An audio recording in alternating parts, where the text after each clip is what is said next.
Tifosi Rossi, terima kasih telah mampir ke channel kami dan kembali lagi di MIRZ Point, channel khusus berita AS Roma dan klub-klub Liga Italia Serie A.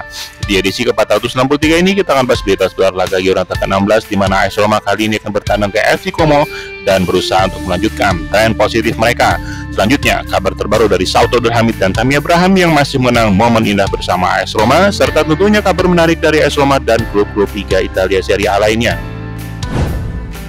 Setelah berhasil meraih 2 kemenangan beruntun dengan skor yang cukup meyakinkan, AS Roma kini akan berusaha untuk melanjutkan tren tersebut dan kali ini akan bertandang ke kandang klub promosi FC Como. Como sendiri berada di jurang degradasi dan sudah tidak pernah menang di kurang lebih 2,5 bulan terakhir.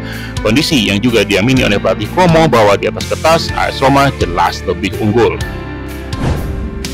Dengan kondisi Dovbyk yang tidak 100% fit, penyerang andalan AS Roma lainnya Paulo Dybala kini tambah kemungkinan besar akan tampil dari minggu pertama untuk kelima kalinya secara beruntun, sebuah catatan yang tidak pernah terjadi sejak bulan Januari 2024 dengan Eldor Shomurodov atau Dovbyk siap masuk di babak kedua.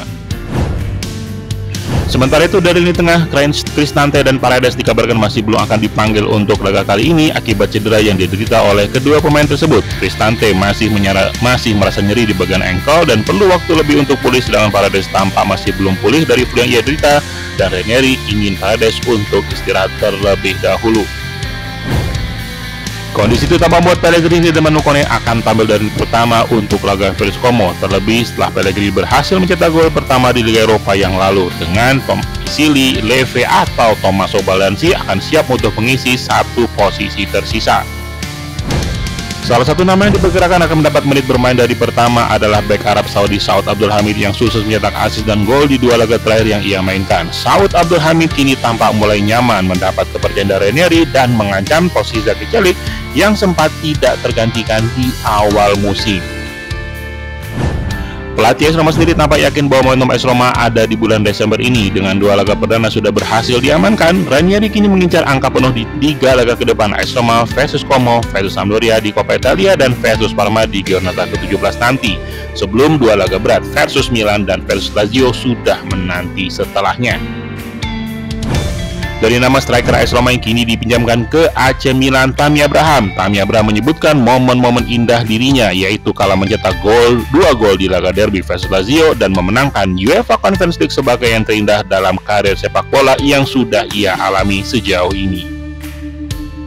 Dengan Dovbyk yang naik turun dan belum pulih 100% dan Shomurodov yang belum mencapai ekspektasi terbaik, AS Roma kini mengincar striker baru dalam diri Giacomo Raspadori yang tampak kurang mendapatkan menit bermain yang cukup di Napoli. AS Roma berencana meminjam Raspadori terlebih dahulu dan memberikan kontrak permanen di akhir musim 2024-2025 bila syarat prestasi dan kontrak terpenuhi. Kabar terakhir ditutup dengan kabar dari Juventus yang baru saja mencatatkan hasil imbang ke-10 di musim ini. Meski belum terkalahkan, catatan hanya 6 kemenangan adalah yang terendah yang pernah dicapai Juventus di 26 tahun terakhir yang tampak memancing kekecewaan dan amarah dari para fans. Juventus sendiri kini 9 poin di belakang Atalanta dan 9 poin lebih rendah dari capaian mereka musim lalu bersama Massimiliano Allegri. Tifosi Rossi, sekian berita untuk edisi kali ini. Komen untuk berikan pendapat Anda tentang Dybala yang akan menjadi starter untuk kelima kalinya di laga nanti malam. Jangan lupa like dan subscribe untuk dapatkan update berita AS Roma dan klub-klub Liga Italia Serie A lainnya. Forza Roma!